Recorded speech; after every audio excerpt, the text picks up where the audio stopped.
सदियों से लोग यह मानते आए हैं कि क्रिसमस ईसाइयों का त्योहार है जो यीशु के जन्म की खुशी में मनाया जाया है। क्रिसमस से जुड़े रीति रिवाजों को देखकर कई लोगों के मन में यह सवाल उठता है कि इनका यीशु के जन्म से क्या ताल्लुक है।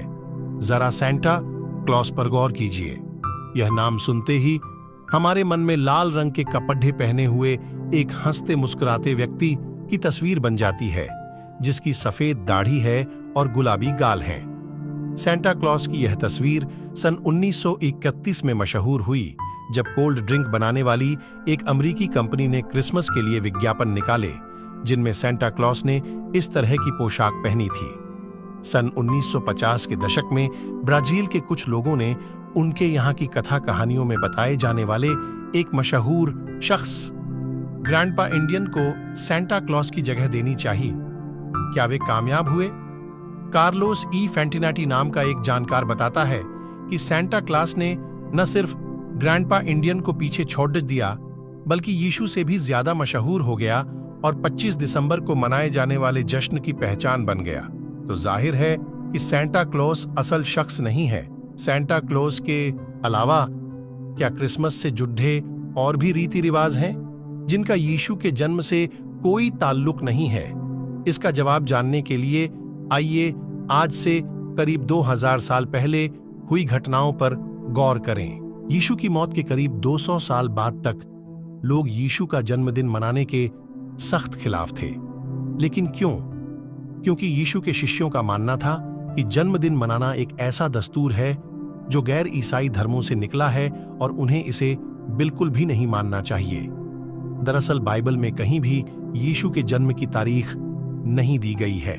हालांकि शुरू में मसीही जन्मदिन मनाने के सख्त खिलाफ थे, फिर भी यीशु की मौत के करीब 300 साल बाद कैथोलिक चर्च ने क्रिसमस मनाने की शुरुआत की।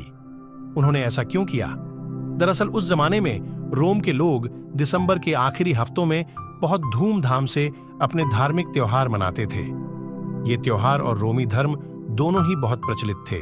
हर साल 17 दिसंबर से लेकर 1 जनवरी तक रोम के रहने वाले ज्यादातर लोग खाते पीते, खेलते, जश्न मनाते, जुलूस निकालते और अपने देवी देवताओं की उपासना करने के लिए और भी कई तरीकों से मौज मस्ती करते रहते थे।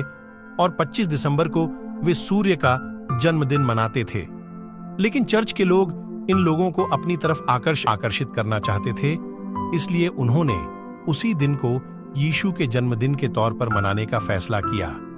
इस तरह उन्होंने रोम के कई लोगों को सूर्य का जन्मदिन मनाने के बजाय यीशु का जन्मदिन मनाने के लिए कायल कर लिया।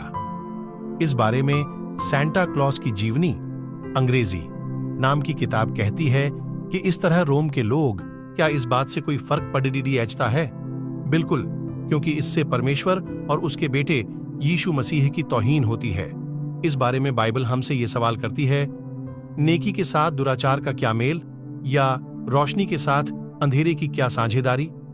2 कुरिन्थियों 6:14। क्रिसमस में इतनी सारी गलत परंपराएं और रस्मों रिवाज जुड़ गए हैं कि इस त्योहार को कतई सही करार नहीं दिया जा सकता। सभोपदेशक 1:15।